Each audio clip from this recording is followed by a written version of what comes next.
佢係一個 Mi 神嚟噶嘛，冇咁講。我自己覺得好靚嘅佢個胸型啊。做完之後咧，即刻疏通晒啦，因為我呢一邊嘅我冇講噶，佢自己講咗。個胸部檢查係啊，你平時係咪因為拍攝令到你可能飲食唔定時啊？都係㗎，即係因為我哋訪問嘅通告嘅時間咧，可能夾雜咗喺即係 lunch time 時間，咁所以我有時早餐同午餐每日都唔同咯個時間。我哋頭先咧，我哋做咗個 report 嘅，咁呢個 report 咧就發現咧，你其中一邊嘅乳房啦、胃經啊，咦，就係真係頭先我問你個問題啦，飲食係咪好唔定時啦？其實冇乜大問題嘅，你正常咧而家咧，我見到你個心包經啦、你個腎經啦、你個脾經啦、你個翼窩啦、你個膽位置咧，全部膽經呢個位置都係健康嘅，包括就算個胃都係好健康嘅一邊，另外一邊係爭少少。咁爭少少咧，唔係淨係話個胃經飲食唔正常呢度係體現咗出嚟，仲有一個原因係因為你側睡。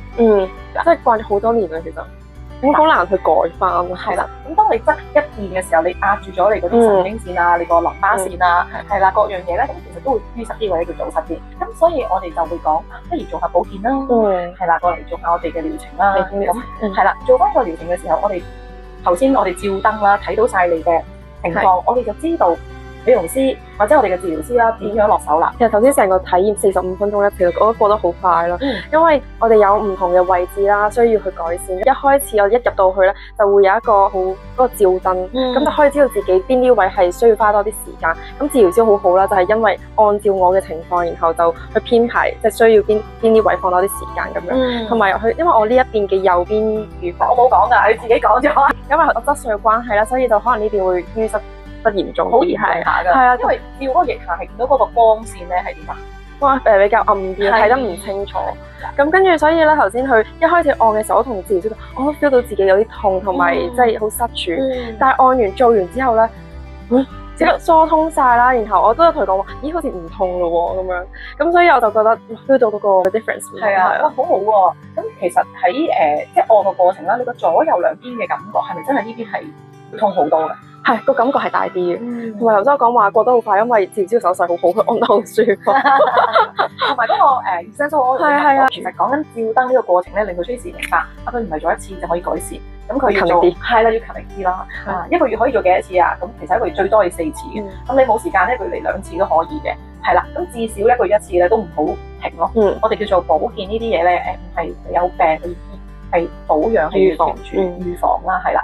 同埋我哋頭先仲做到一樣嘢嘅就係佢瞓低嘅時候咧，我哋會攞塊鏡俾佢睇下啦，佢左右乳房嗰個高低啦，同埋分布嘅脂肪左右係啦，會唔會話瞓低嗰時會褪咗去胳肋底嗰個位置啦啲脂肪，定係一堆係喺中間集中咧咁？